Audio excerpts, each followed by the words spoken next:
Hi guys, welcome back to my channel. Pada yang baru sampai kat channel ni, aku ucapkan banyak-banyak terima kasih kepada korang sebab dah sudi singgah kat channel ni. And pada yang dah lama kat channel ni, aku ucapkan banyak-banyak terima kasih juga sebab sudi subscribe kat channel ni and terus setia bersama aku.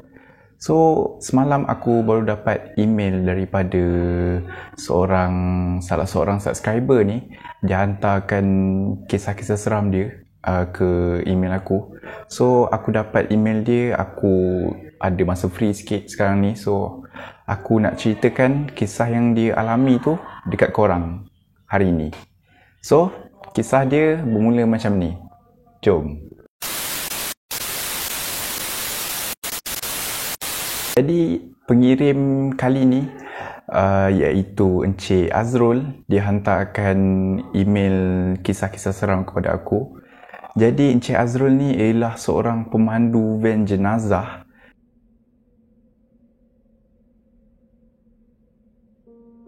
yang ditugaskan untuk menghantar jenazah pada malam tu. Kebetulan hari tu dia dapat shift malam, so dia tak ada pilihan.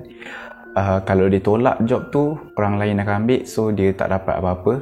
So, no choice, dia kena ambil juga. Jadi, nak dijadikan cerita, bila dia dah ambil jenazah tu and then dia tengah dalam perjalanan untuk menghantar jenazah tu ke destinasi.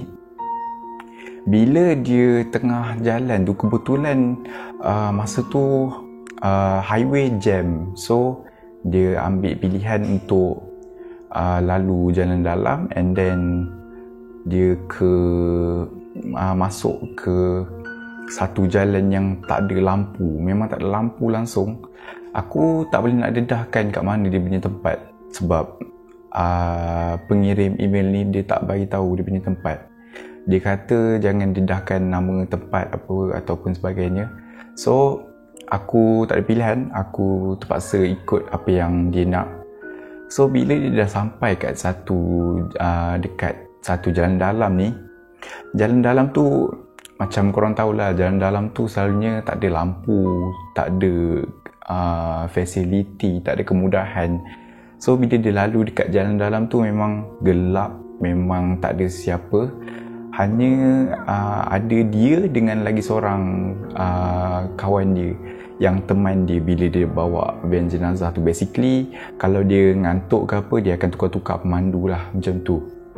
Jadi, nak dijadikan cerita, bila dia tengah bawa van jenazah tu, dia terdengar satu gegaran daripada bahagian belakang, iaitu bahagian kerangga. Kan van jenazah dia ada part pemandu and belakang tu part letak keranda panjang macam tu. Jadi bila dia dengar bunyi keranda tu bergegar, dia macam pelik lah. Apa pasal keranda ni bergegar? Jadi dia pun berhenti kat tepi jalan yang gelap tu. Jadi dia pun pergi check, geng. Dia keluar daripada van, dia buka bonet and then dia check keranda tu. Bila dia buka je bonet, gegaran tu terus berhenti, terus hilang, terus lenyap daripada deria dengaran dia. Jadi dia pun macam pelik lah, kenapa tadi bergegar. Tapi bila dia buka je boot belakang van tu, gegaran tu terus berhenti, geng. Aku pun bila baca balik kisah ni, bila nak try fahamkan daripada mula sampai habis, memang agak scary jugalah. Aku tak boleh bayang macam mana kalau aku sendiri yang berada di tempat Cik Azrul tu.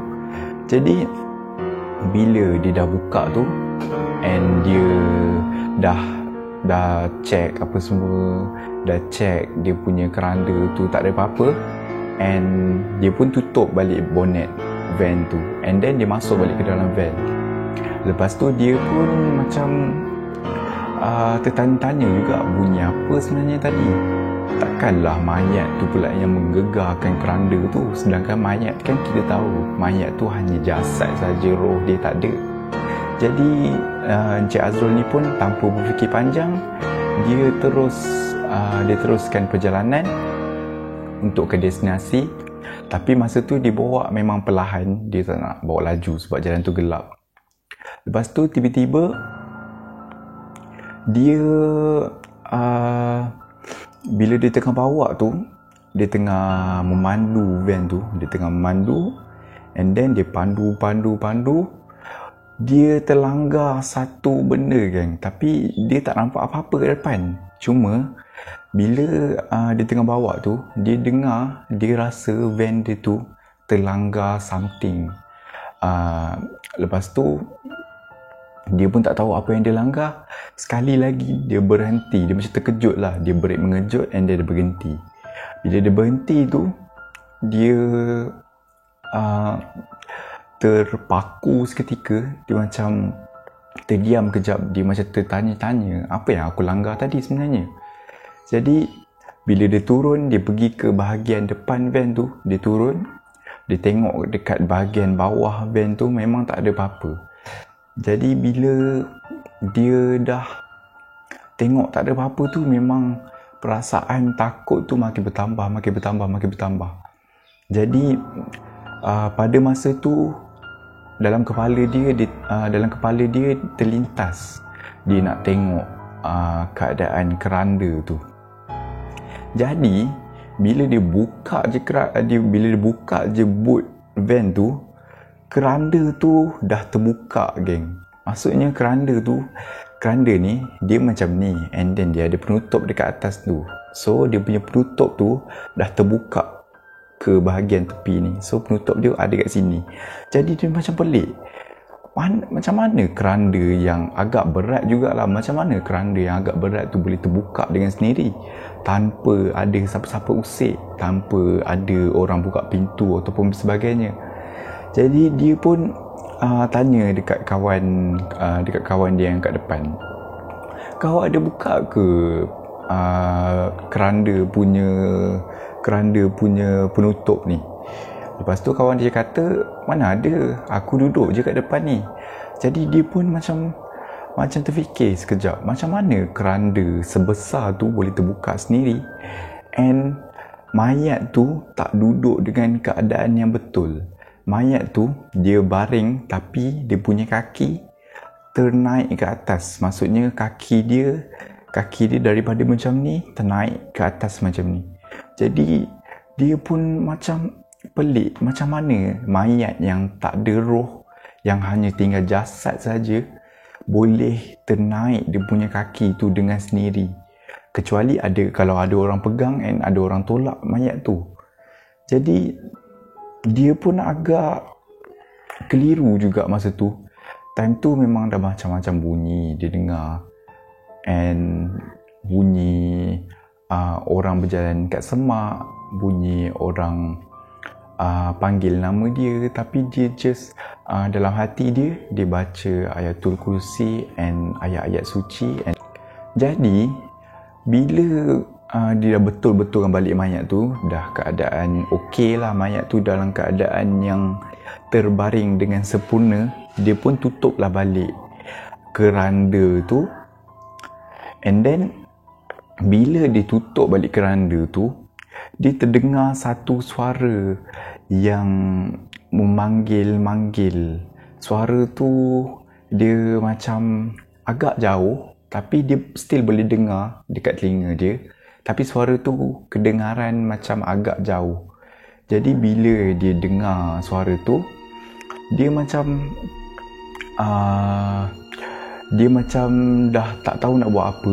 Dia tutup keranda tu cepat-cepat, and then dia masuk balik ke dalam van. Lepas tu kawan dia tanya, kau kenapa tadi? Macam pelik je aku tengok. Lepas tu Encik Azrul ni kata, tak ada apa-apalah, aku terdengar orang cakap lepaskan aku. Aku pun tak tahulah kenapa. Jadi Encik Azrul tu kata macam tu kat kawan dia, and kawan dia tu pun pelik, kenapa bila dia hantar jenazah ni perkara macam ni berlaku, and suara siapa yang kata lepaskan aku tu. Jadi Encik Azrul kata itu pengalaman pertama dia sepanjang dia bawa van jenazah tu. Itu pengalaman seram dia yang pertama sepanjang dia bawa, sepanjang dia bergelar pemandu van jenazah. Jadi apa pendapat korang? Kalau ada sebarang pendapat, dengan cerita ni, korang boleh komen kat bawah. Jadi aku pun agak percaya ataupun tak percaya, aku 50-50 lah. Sebab aku anggap cerita ni sekadar hiburan, and aku tak anggap benda ni 100% betul. And cerita ni hanya owner dia je yang tahu, hanya Allah je yang tahu betul ataupun tidak. Aku just menyampaikan cerita ni kepada korang supaya korang dapat tahu macam mana rasanya bila bergelar sebagai pemandu van jenazah. Jadi itu je untuk hari ini. Terima kasih banyak-banyak kepada Encik Azrul, bukan nama sebenar sebab dia tak nak sebut nama sebenar dia.